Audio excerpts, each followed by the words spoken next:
নমস্কার। শুরু করছি গৃহস্থের সাতকাহন। আজকের গল্প ঘুড়ির সুতোয় মাঞ্জা দেওয়া।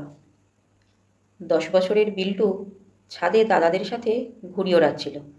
এরই মধ্যে কাঁদতে কাঁদতে মায়ের কাছে এসে দাদাদের নামে নালিশ করছে আর বায়না করে বলছে, আমাকে আগে লাঠাই আর ঘুড়ি কিনে দাও, আমিও দাদাদের মতো ঘুড়ি ওড়াবো। দাদারা আমায় সবসময় লাঠাই দেয় না আর বলে আমি ছোট, আমি নাকি ঘুড়ি ওড়াতে পারি না। তুমি আগে বাবাকে বলো লাঠাই আর ঘুড়ি আনতে। বাবা ছেলের কান্না দেখে আর থাকতে না পেরে ঘুড়ির সুতো আর লাঠাই কিনে আনে। কিন্তু সমস্যা হলো সুতোয় তো মাঞ্জা দিতে হবে। বিল্টু তো একা পারবে না। তাই বড় দাদাদের সাথে সকাল থেকে ঘুড়ির সুতোয় মাঞ্জা দেওয়ার প্রস্তুতি শুরু করে দিয়েছে। বিশ্বকর্মা পুজোর আর বেশি দেরি নেই। ভালো করে মাঞ্জা দিয়ে ঘুড়ি কাটতে হবে। তাই সকালবেলা বাড়ির যত পুরনো ফেলে দেওয়া টিউবলাইট আছে সেগুলো নিয়ে এসে পরিষ্কার করে ভেঙে হামালদিস্তাতে গুঁড়ো করছে। তারপর সুতির কাপড়ে কাঁচগুলো ভালো করে চেলে পাউডারের মতো অংশটা নিতে হবে। এবার আর এক দাদা ভেজানো সাগুকে ভালো করে ফুটিয়ে মাড় বের করছে, আর বাবা বাগান থেকে বেল পেড়ে এনে বেলের আঠা বের করছে। তারপর কাঁচের গুঁড়ো, বেলের আঠা সব ভালো করে মিশিয়ে মাড় তৈরি করে নিতে হবে। বিল্টু ছোট, তাই তার দায়িত্ব পড়েছে সুতো জলে ভেজানো। মাড় রেডি হয়ে গেলে সুতোকে রাস্তার লাইট পোস্টের মধ্যে জড়িয়ে এক পোস্ট থেকে টেনে আর এক পোস্টে নিয়ে যাওয়া।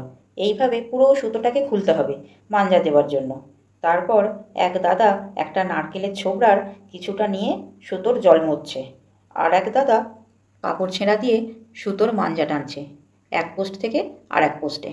এইভাবে যে কত পাক তারা হাঁটছে তার কোনো হিসাব নেই। দাদারা ক্লান্ত হয়ে বসে পড়লে দিদিরাও সুতোয় মাঞ্জা টানতে হাত লাগায়। মাঞ্জা দিতে যে কত পা হাঁটা হয় তা হিসাব করলে বোধহয় মাইলের পর মাইল হাঁটা হয়ে যাবে। অবশেষে সুতোয় মাঞ্জা লাগানো হলে সুতোকে ভালো করে রোদে শুকোতে হবে। তারপর বিকালবেলা আরও অত পাক হেঁটে লাঠাইয়ের মধ্যে সমস্ত সুতোটাকে পোস্ট থেকে খুলে জড়াতে হবে। বিল্টুর তো খুব আনন্দ হচ্ছে। বিল্টুর এবার নিজের লাঠাই হয়েছে, সেও দাদাদের সাথে পাল্লা দিয়ে ঘুড়ি ওড়াবে। সন্ধ্যার সময় দোকানে গিয়ে নানান রঙের ঘুড়ি কিনে আনে কয়েক ডজন। সকালে সুতোয় মাঞ্জা দিয়ে বাড়ির ছেলেদের এত পা ব্যথা করছে আর ক্লান্ত হয়ে পড়েছে যে তাড়াতাড়ি সবাই ঘুমিয়ে পড়ে। পরদিন সকালে বিশ্বকর্মা পুজো, তাই ঘুড়ি ওড়ানোর কম্পিটিশান আছে। বিশ্বকর্মা পুজোর দিন শরতের আকাশে নানান রঙের ঘুড়িতে আকাশ ভরে আছে, যেন মনে হচ্ছে আকাশে রঙিন ফুল ফুটে আছে। পুজোর দিন সকালে বিল্টুও দাদাদের সাথে ঘুড়ি লাঠাই নিয়ে ছাদে যায়। সাথে করে আবার ঠাকুরঘর থেকে কাঁসর ঘণ্টাও নিয়ে যায়। ঘুড়ি কাটলে ঘণ্টা বাজাতে হবে। সারাদিন ছাদে রোদের মধ্যে ঘুড়ি ওড়াচ্ছে, আর ঘুড়ি কাটা হলেই সবাই একসাথে হো হো করে ভোগ কাট্টা বলে চিৎকার করে উঠছে। সাথে কাঁসর ঘণ্টার আওয়াজ তো আছেই।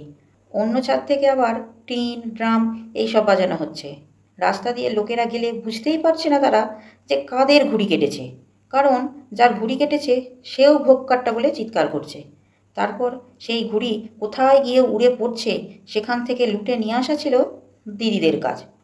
বিশ্বকর্মা পুজোর আগের দিন সুতোয় মাঞ্জা দিয়ে বিল্টুরা যে এত ক্লান্ত হয়ে পড়েছিল ঘুড়ি ওড়ানোর উচ্ছ্বাস দেখে তা বোঝা দেয়। সন্ধ্যা নামতে সবাই আবার ক্লান্ত শরীরে ছাদ থেকে নেমে আসে।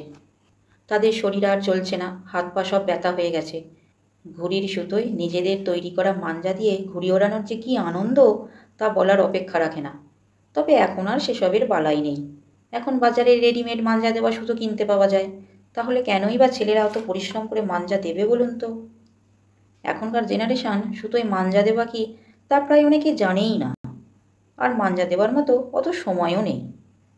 বন্ধুরা, আপনাদের মধ্যে কার কার এরকম সুতোয় মাঞ্জা দেওয়ার অভিজ্ঞতা আছে আমাকে জানাবেন।